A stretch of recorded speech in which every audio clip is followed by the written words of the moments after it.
চাংমুখৰ ৰঙালাও ন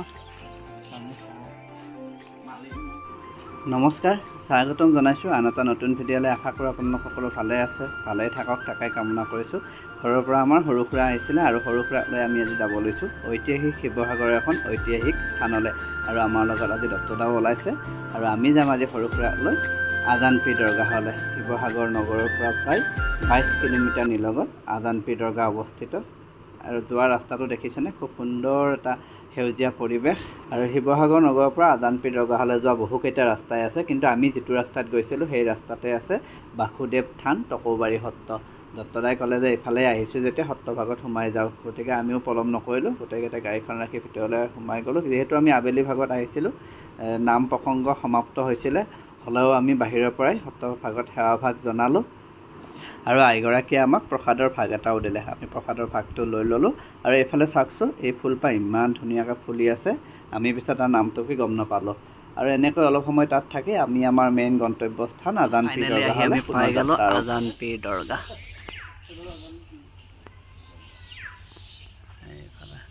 এইফালে যাম ডক্টৰদা কাষতে সৰু খুৰাৰ পৰা ইচ্ছা আছিল আজানপীৰ দৰগাহ চাব আহা আহি পাই গ'লোঁ ব'লা আজানপীৰ দৰগাহ অসমৰ হিন্দু মুছলমানৰ চিৰযুগমীয়া সম্পৰ্কীৰ প্ৰতীক তথা জিকিৰৰ জন্মদাতা আজানপীৰৰ স্মৃতিত নিৰ্মাণ কৰা এক মছজিদ এই দৰগাহ অৱস্থিত হৈ আছে শিৱসাগৰ নগৰৰ পৰা প্ৰায় 22 কিলোমিটাৰ নিলগত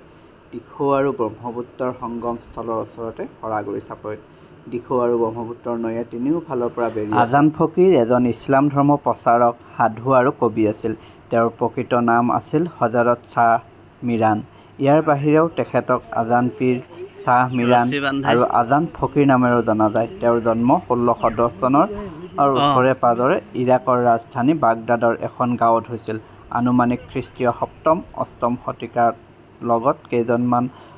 চুফী লৈ আজমিৰৰ পৰা অসমলৈ আহিছিল তেওঁলোকে অসমৰ বিভিন্ন ঠাইত থাকিবলৈ লৈছিল তেওঁলোকৰ বংশবৃদ্ধিৰ লগতে কিছু থলুৱা লোকেও ইছলাম ধৰ্ম গ্ৰহণ কৰাত অসমত মুছলমান লোকৰ সংখ্যা বৃদ্ধি পাইছিল ক্ৰমান্বয়ে তেওঁলোক অসমীয়া সমাজ আৰু সংস্কৃতিৰ বিভিন্ন অংগ হৈ পৰিছিল জনশ্ৰুতি মতে আজানপীৰে পোনপ্ৰথমে অসমত আজান দি নামাজ পঢ়িবলৈ মুছলমানসকলক শিকাইছিল বাবে তেওঁৰ নাম আজান ফকীৰ হয় আজান ফকীৰৰ জীৱন বৰ সংঘাতপূৰ্ণ আছিল অসমলৈ আহি তেওঁ বিভিন্ন শাস্তিৰো সন্মুখীন হ'বলগীয়া হৈছিল পিছত আহোম ৰজা গদাধৰ সিংহই তেওঁৰ মাহাত্ম্য বুজি পাই দিখৌমুখৰ শৰাগুৰি চাপৰিত মাটি বাৰী দি মছজিদ সজাই দিয়ে তাতে আজান ফকীৰে চকুৰি ভকতৰ সৈতে ধৰ্মচৰ্চা আৰম্ভ কৰে আৰু ইয়াতে এজোপা ডাঙৰ শৰা গছ আছিল জনশ্ৰুতি মতে এই শৰা গছজোপাৰ তলতেই আজানপীৰ চাহাবে সংগীসকলৰ লগত একেলগে জিকিৰ গাইছিল জিকিৰ ৰচনা কৰিছিল আৰু জিকিৰৰ চৰ্চা কৰিছিল পিছলৈ এই গছজোপাৰ পৰাই এই ঠাইখিনিৰ নাম হ'লগৈ শৰাগুৰি চাপৰি আৰু আজান ফকীৰৰ প্ৰায় 120 বছৰ বয়সত মৃত্যু হয় বুলি অনুমান কৰা হয় তেওঁ মৃত্যুৰ সময়ত পত্নী দুজন পুত্ৰৰ লগতে ভাতৃ নবীক ইহ সংসাৰত এৰি থৈ যায় শৰাগুৰি চাপৰিৰ মছজিদৰ কাষতে আজান ফকীৰৰ কবৰ দিয়া হয় আৰু তেওঁৰ এই সমাধিস্থলটোৱে হৈছে হিন্দু মুছলমানৰ মিলনভূমি গোটেই বছৰ জুৰি দিখৌমুখৰ ঘাটেদি তেওঁৰ দৰগাহলৈ অসংখ্য লোকৰ সমাগম হয় আৰু আজানপীৰ দৰগাহৰ পৰা আমি আহি পাই গ'লোঁ মহাবাহু ব্ৰহ্মপুত্ৰৰ ওচৰলৈ গাড়ীখন ওচৰতে ৰখাই মেলি আমি গোটেইকেইটা নৈখনৰ ওচৰলৈ গৈছিলোঁ চাওকচোন সূৰ্য অস্ত যাওঁ হৈছে আৰু আমি গৈ যে নৈখনৰ ওচৰ পাইছিলোঁ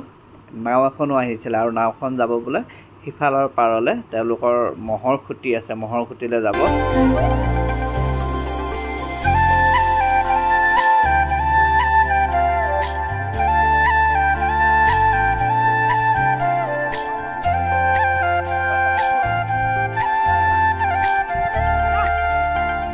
দেখিছা নাই এটা মাছ মাৰিব যাব চব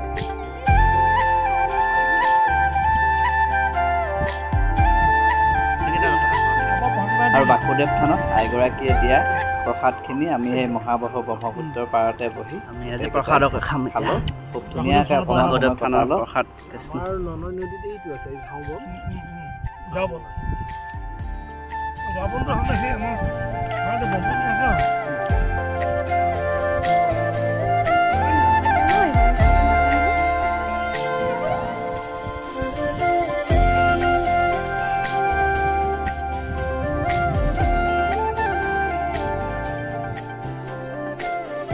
জান নাযাবি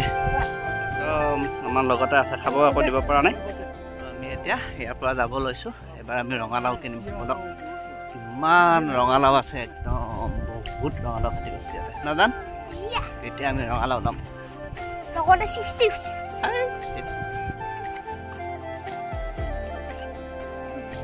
মুখৰ ৰঙালাও ন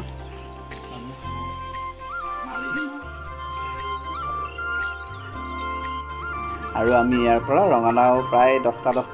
10টামান ল'লে ময়ো 10টামান লৈ ল'লোঁ লৈ আমাৰ উভতনি যাত্ৰা আকৌ শিৱসাগৰলৈ